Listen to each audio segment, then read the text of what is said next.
Pahlavi text, translated by E.W. West, Part 2, the Dadistani Dinik, and the Epistles of Manuskrihar, Clareton, Oxford University Press. We continue our endnotes in chapter 66 of the Dadistani Dinik, and we are in verse 17. For 350 dirhams, we will twice conduct all the religious rites with holy water. That is, in the most solemn manner, and all appliances. It appears from chapter 88, verse 9, that the religious rites without holy water were then performed for 120 to 150 dirhams, or little more than 1/3 the fee demanded for those with holy water, whereas the merit of some rites with holy water is said to be 100 times as great as that of the same rites without holy water. See Shayast, 16:6. Verse 20, thou shouldest order it of me for 350 dirhams. And 14 has 400 here, but see verse 2, among which there are many in which I act, reading moon, which, instead of amat, when, see chapter 62, verse 4.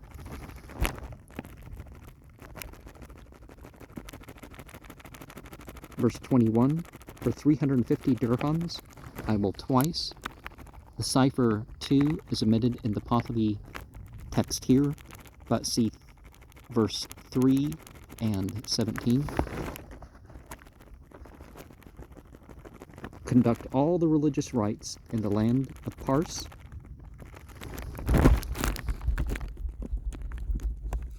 K35 has boon instead of boon. See verse 3. Oh, as a land. And in the Goetia, perhaps, beam or boon could refer to that. And I think a deer moved about in front of me, because the sun didn't move the shadow that quick, or the light. But something standing in a spot. Anyway, it's nothing to do with this. Verse 22, religious rites by their own inferior eminence. Oh, and I guess you can't see that from this angle of the camera. Or it may be that the eminence of their own wealth as heir inferior and kel, wealth, property, are like in Pahlavi, but neither reading is quite satisfactory here. Verse 23, manifestation of eminence by a proper disbursement of wealth. Verse 24, diminished by him when he diminishes his payment. Verse 25, the orderer is not undiminished in wealth. And 14 has, it is not eminence in wealth, but the meaning is evidently that there is no real saving when the expenditure is reduced, because the good effect of the rites is also diminished when they are insufficiently paid for. Verse 27, and the proximity, Nazdi, the master of the house, or Kanopano, may mean a keeper of the sacred table, or a low stone platform on which ceremonial vessels are placed, which is often called Khan. In either case, the orderer of the ceremony is meant, and the author evidently contemplates the probability of the order being given as a mere formal matter of duty without any religious feeling. And verse 29, we shall make as profit on that business. The parable justifies the taking of religious stipends by force in case of necessity by a practice of appeal to the sympathies of the inquirers, but it really evades the question proposed in verse 7, which refers to seizures not justified by necessity. And, well, if it's dues for the poor, I can understand that. The wealthier hoarding things, and maybe something's taken from that if nobody's willingly giving.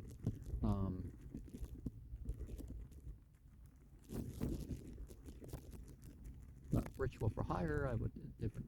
So my cross on that business. This parable. Oh, that's in verse 29. This parable justifies the taking of religious dividends by force.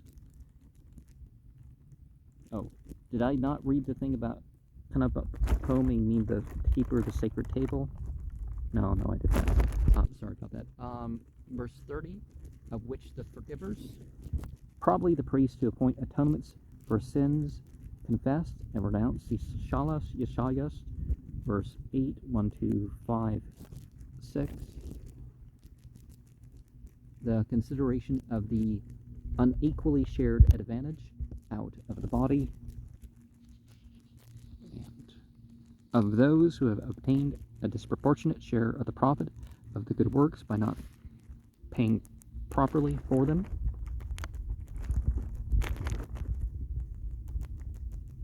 Verse 31 regards such as they solemnize and conduct in the period. There are several doubtful points in the construction of this section. Verse 33, refer back to verse 1, the religious stuff spoken about. Verse 34, may authorizedly seize.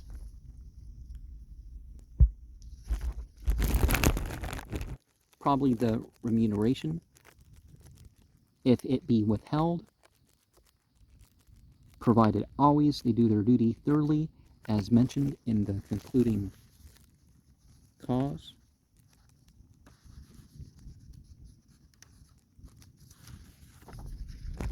And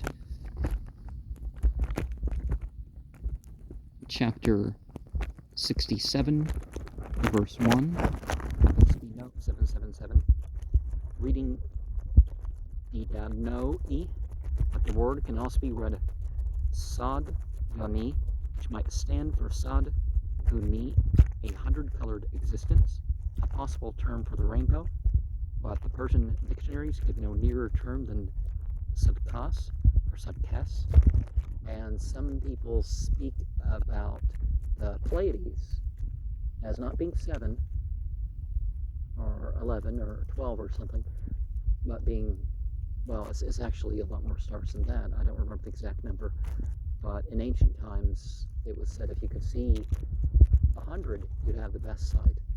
If you could see 11 or 12, you had, good eyesight. And anything less than 7, then you have an issue, right?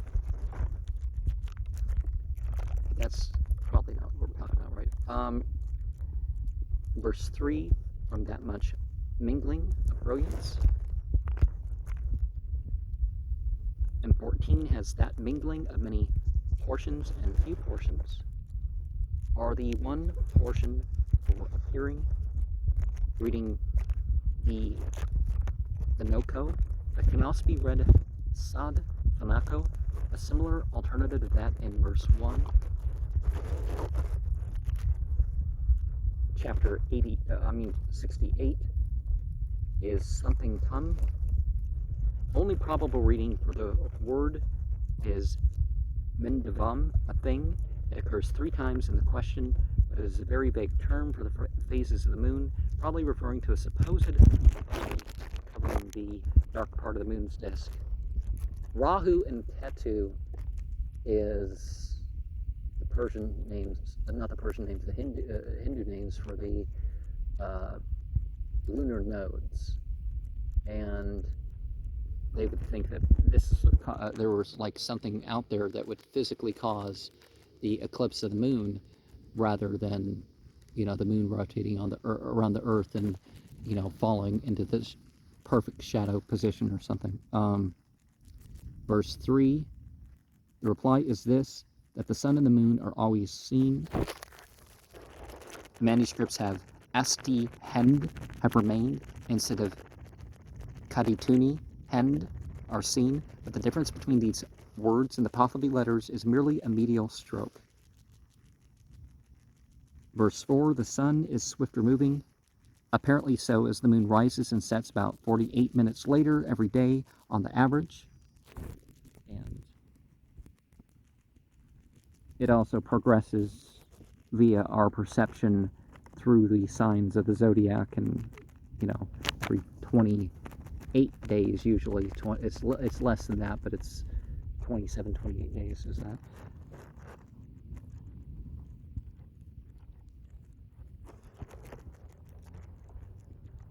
On account of the slenderness of the moon by much traveling, well, a very anthropomorphic mode of accounting for the waning of the moon into a slender crescent.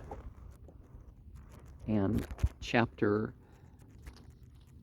69, verse 2, that too dark progeny of the primeval ox. Oh, that's further ahead than we thought, but supposing the reading should be two un Gokikar, Ikar here, and two un Goki Haran in verse 3. Gohikar is supposedly planetary, and therefore a malevolent body connected with the sun and the moon and having a head and a tail which fall to the earth at the resurrection. See Bundahis 5:1, 28:44, 30 verse 18, and is here described as the cause of eclipses. Its name implies that it sprang from or contained the seed of the primeval ox, the supposed source of all animal life. See Bundahis chapter 14 verse 3. And it's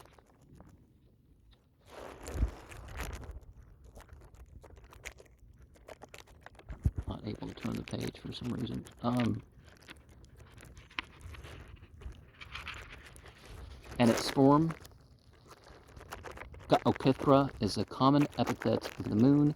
In Persian, it has become Gozeher or Gavazkeher.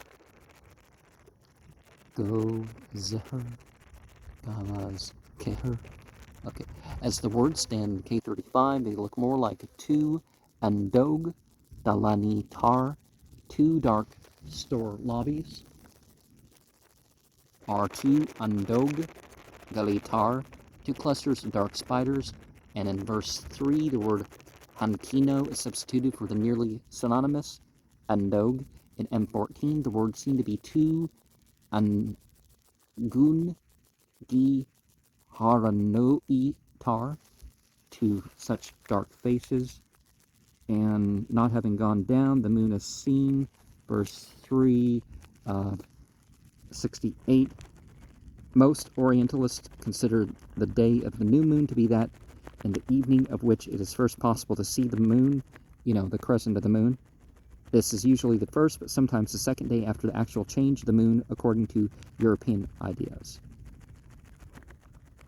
Well, it would be the seeing of the crescent moon. That's why they're not understanding why. The day after, and sometimes it's the day after or something. Or even 2 days after, because it can take over 24 hours in some areas, depending on when the new moon, it stops being waning and then it starts becoming waxing. Depends on where that falls, whether it's within 24 hours. Anyways. And back to chapter 69, there occurs no difference whatever of the descending rays from those luminaries. M14 has in the calculation of astronomers, nor the coming of the light to earth, literally fallers.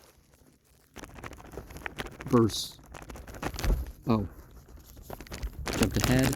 That would have been assuming that Maduri stands for Madari. The meaning is that an eclipse produces no harm beyond a short interruption to the descent of the sun's or the moon's rays to Earth. And let me look here, did I miss a little point here? Descending rays. Okay, descending rays would be fallers. And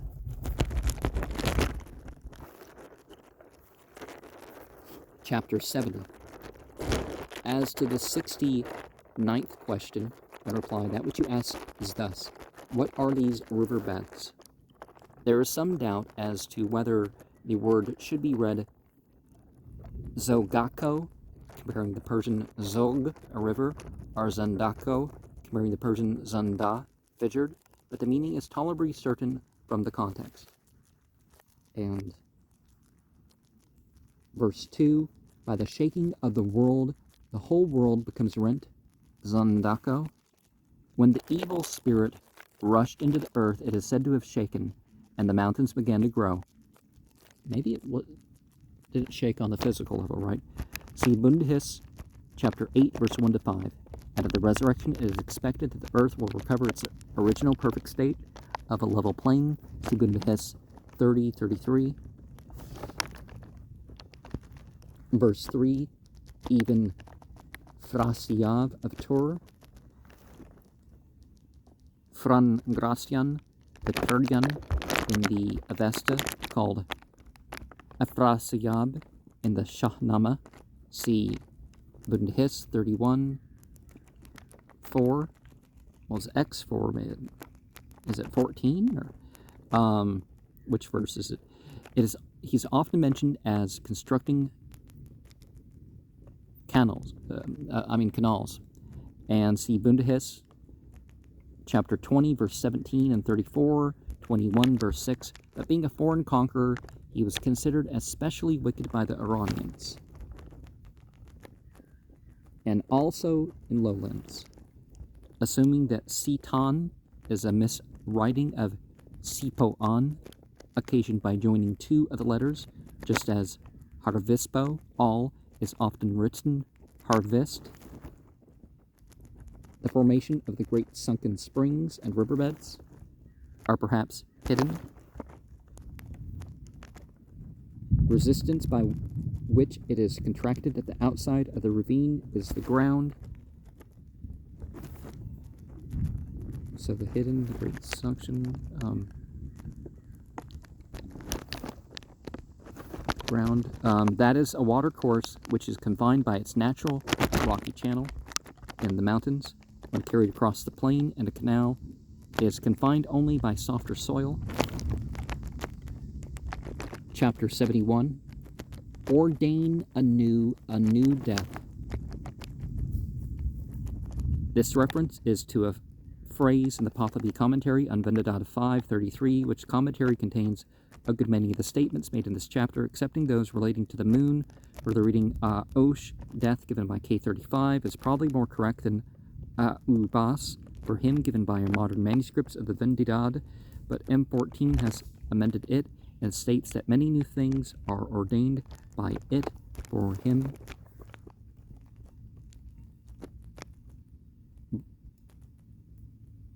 Happens unto men is a work of the moon. Well, the gravitation and other effects can make some differences. A lot of that's, there's usually exaggeration, but there's some truth to that. Assuming that Vidan Ag, time, stands for Vidan Ag, the Husvaris of Ma, which means both month and moon. In the following phrases, the word Ma is used. Verse 3, the reply is this, that the high priests have said thus. It may be noted that most Pahlavi writers, when quoting the Pahlavi commentaries on the Vendadad, as the author is doing here, or any other Nask, is speaking of them merely as utterances of the high priests, and reserve the term Dino, revelation, for the Avesta itself, thus showing that belief in the inspiration of the Pahlavi translations of the Avesta is a quite modern idea. It is important to continue to distinguish between revelation, inspiration, sacred history about the characters involved there, and priestly commentary and other scholarly further mystical experiences upon it. It's different. And verse 5, dies early. And 14 has, which comes forward owing to sickness. Chapter 72, that of the evil Mazda worshippers. Rather not. They're not evil for worshipping Mazda, they're evil for their deeds. N14 has of a like evil practice and inclination for sins, which were very heinous in the religion of the Mazda worshippers. 7 evildoers of a sin of a heinous kind. Reading Virai von Vanas, and assuming that von is a miswriting of goon. For of those 7 evildoers, one was Az-e-Dahak.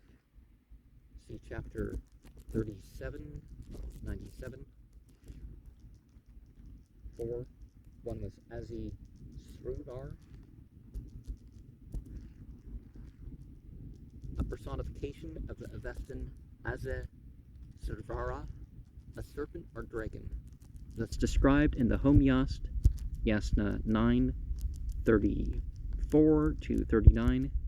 Karasaspa, who slew the serpent Srvara, which devoured horses and men, which was poisonous and yellow, over which yellow poison flowed a hand's breadth, spear's length high, on which Karasaspa cooked a beverage in a cauldron at the midday hour, and the serpent scorched, hissed, sprang forth away from the cauldron, and upset the boiling water. Karasaspa Manaum fled aside, frightened. See Hauk's Essays, page 178 and 179. The same account is given in the Zamyad Yast, verse 40. Frightful watchfulness, Vimag, Vidari, and 14 has Vimini Dari, terrifying. One was Vadak, the mother of Dahak. See chapter 78a. There is possibly some connection between this name and the Avestan epithet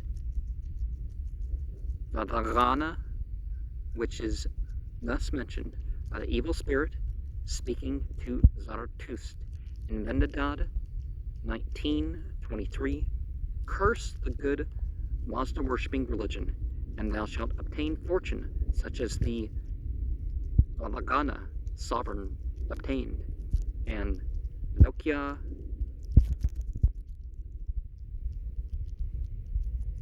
57, verse 25, calls him the Vadagan sovereign Dahak. This was his method of evil magic, that he said this stuff, not that. The Pahlavi writers seem to have taken the epithet as metronymic, owing to its form, but whether the mother's name be really traditional or merely manufactured from the epithet is doubtful. And that sounds like we're going to have to stop here. Verse 5 again. Without the authority of the husband on intermingling of son with son, reading Lavatman, Barman instead of Lavatman, Boom, Barman. M14 emits boom.